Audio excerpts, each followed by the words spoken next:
Dear students, Assalamu alaikum.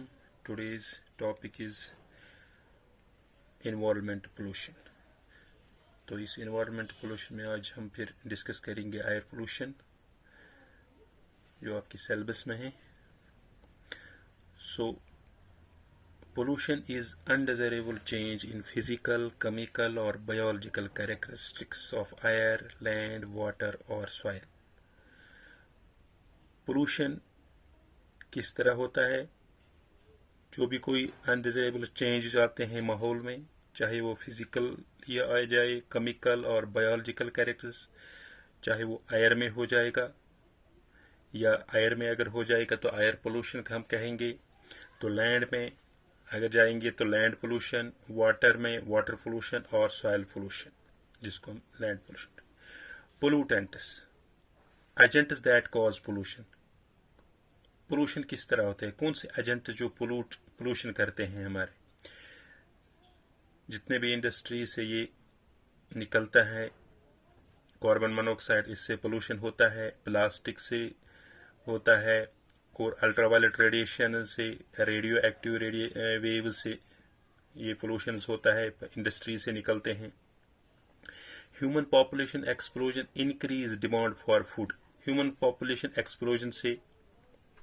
Explosion increase से demand for food की demand बढ़ती है. Water, home, electricity, automobiles etcetera, it leads to pollution. इससे pollution होता है जब एक्सप्लोजन इंक्रीज हो जाता है ह्यूमन पॉपुलेशन, तो उससे भी पोल्यूशन होता है. इसमें government of India has passed the environment protection.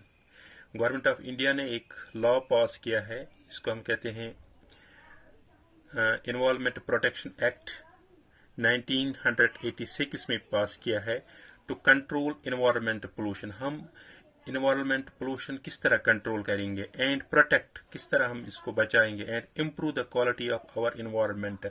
हम अपने एनवायरनमेंट क्वालिटी को किस तरह इम्प्रूव करेंगे. तो हम इसमें पढ़ेंगे आज air pollution. Air pollution it is control. Air pollution it is control. Causes of air pollution, किस तरह एयर पोल्यूशन कॉजेज क्या है?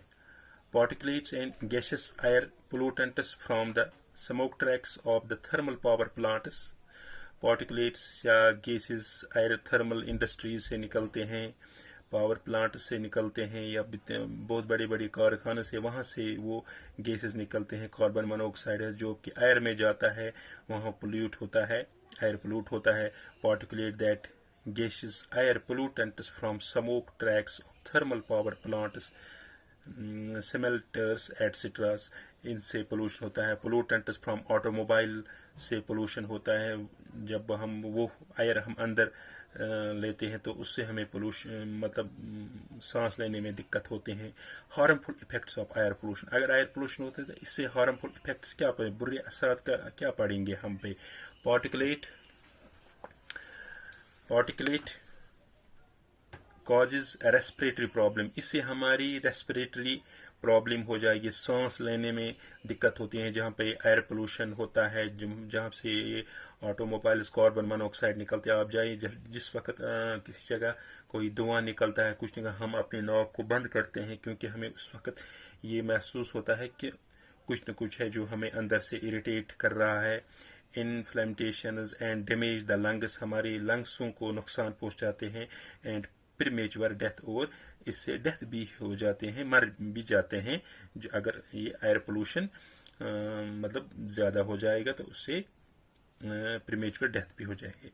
Reduction in growth and yields of crops and premature death of plants की production में या उसकी growth में, crops जो निकलते हैं, फसल जो निकलते हैं, उसमें कमी आ जाते हैं. प्रीमेच्योर डेथ ऑफ प्लांट्स पहले ही खत्म हो जाते हैं.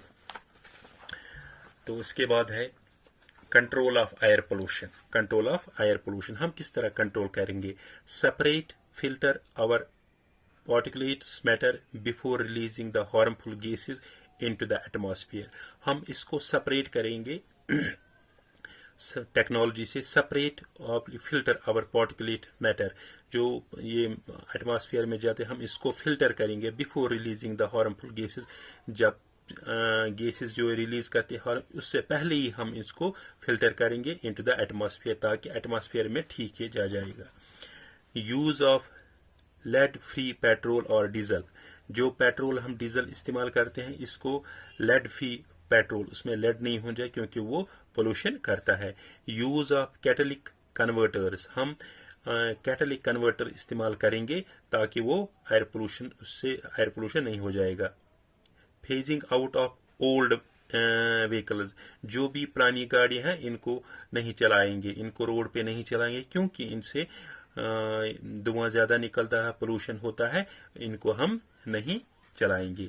Use of low sulphur petrol diesel, petrol और डीजल हम इस्तेमाल करें यूज़ ऑफ लो सल्फर, जिसमें सल्फर कम होता है क्योंकि सल्फर जब जाते हैं तो उससे भी पोल्यूशन होता है। Application of pollutions, applications of pollution, level norms for vehicles etcetera, हम एयर पोल्यूशन को चेक करेंगे, पोल्यूशन गाड़ियों को उनका नॉर्मल लेवल जो होते हैं उनको चेक करेंगे, जिसमें ये खराब हुई हो जाएगा उसको हम इस्तेमाल नहीं किया, या उसको हम रिपेयर कर सकते हैं। Use of compressed natural gas, हम CNG इस्तेमाल करेंगे as compare to petrol and diesel, क्योंकि वहाँ पे सब यहाँ पे ये अनबर्न होता है जो कार्बन मोनोऑक्साइड रिलीज है, यहाँ पे नहीं कार्बन मोनोऑक्साइड रिलीज होता है।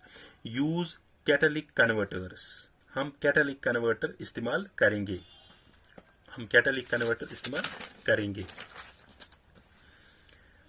The device to reduce the emission of poisonous gases, catalytic converter इस्तेमाल करें, उससे रिड्यूस हो जाएगा एमिशन, जो पॉइजनस गैसेस निकलते हैं हम उससे वो कम निकले। It has platinum, palladium and rhodium, PPR हम इसको कहते हैं एज कैटलिस्ट हम इसको इस्तेमाल करें। This converts the unburn hydrocarbon, जो अनबर्न हाइड्रोकार्बन जो पूरी तरह से नहीं जलते हैं वो इसको कन्वर्ट करेंगे, उससे निकल देगा कार्बन डाइऑक्साइड एंड वाटर जो एटमॉस्फेयर में जाएगा। और कार्बन मोनोऑक्साइड, ये कैटलिक कन्वर्टर कार्बन मोनोऑक्साइड को करेंगे कन्वर्ट किसमें, कार्बन डाइऑक्साइड में, जो कि एटमॉस्फेयर में जाएगा। और कैटलिक कन्वर्टर करेंगे नाइट्रिक ऑक्साइड को किसमें कन्वर्ट, नाइट्रोजन में, जो कि एटमॉस्फेयर में जाएगा। एडवांटेज ऑफ CNG, CNG के एडवांटेज क्या है? It is better and cheaper than the petrol and, ये पेट्रोल और डीजल से अच्छा है और चीपर भी है, सस्ता भी है। इट बर्नस ऑलमोस्ट कम्प्लीटली, जब भी ये इस्तेमाल करते हैं ये कम्प्लीटली बर्न हो जाते हैं। अगर एज कम्पेयर टू पेट्रोल और डीजल की बात करें वो पूरी तरह बर्न नहीं हो जाए कि जो धुआं निकलते हैं उससे पोल्यूशन होता है। But this CNG it is better and cheaper than the petrol and it Burns almost completely burn हो जाते हैं, तो एटमॉस्फेयर में गैस ये पोल्यूशन नहीं होता है। It can not be spent off by thieves and adulter, इसमें चोरी वोरी जिस तरह पेट्रोल में मिक्स करते हैं, डीजल में मिक्स करते हैं, तो इसमें वो नहीं हो पाएगा। बट एडवांटेज से अभी CNG यहाँ पेट्रोल ये पंप्स नहीं है जिससे हम ये मतलब ले सकते हैं, हासिल कर सकते हैं, वो अभी इसमें मेन प्रॉब्लम है। अब इसमें है electrostatic precipitators. Electrostatic, this is the important, पूछा जाता है एग्जाम में, एयर पोल्यूशन में ज्यादातर यही क्वेश्चन पूछा जाता है एग्जाम में। इलेक्ट्रोस्टैटिक प्रेसिपिटेटर्स, ये NCERT में इसकी डायग्राम बनी हुई है। NCERT बुक में आपके जो 12th की बुक है उसमें इसकी डायग्राम बनी है, मैंने नहीं बनाई है, तो आप ज़रूर इसको इस बुक से ये डायग्राम देखेंगे किस तरह इलेक्ट्रोस्टैटिक प्रेसिपिटेटर्स किस तरह कन्वर्ट करते हैं। It is a device to remove particulates matter, ये एक डिवाइस है, आला है जिसको remove particulates matter. It can remove over 99% particulate matter, तकरीबन 99% रिमूव करते हैं। Present in the exhaust from a thermal power plant में जितने भी वो गैसेस वेसेस निकलते हैं उसको ये प्यूरिफाई करते हैं 99% particulate matter. This electrons released from the electrode wire, जो इलेक्ट्रॉन रिलीज होते हैं फ्रॉम इलेक्ट्रोड वायर से एट several thousand volts, इसमें volt several thousand volts attach to dust particles. इसके साथ अटैच होता है dust particle giving a negative charge. जो इलेक्ट्रॉन इनके साथ गिरता है, इलेक्ट्रॉन्स को नेगेटिव चार्ज होते हैं तो इनके साथ ही जलता है। The collecting plates attract charged particle. जो कलेक्टिंग प्लेट्स है, इनके ऊपर जो प्लेट्स है, इनके ऊपर ये वाले प्लेट्स जो है ये इनको अट्रैक्ट करता है।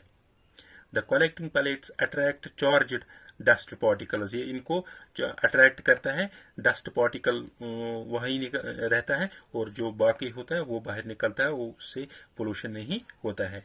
The velocity of air between the plates must be low.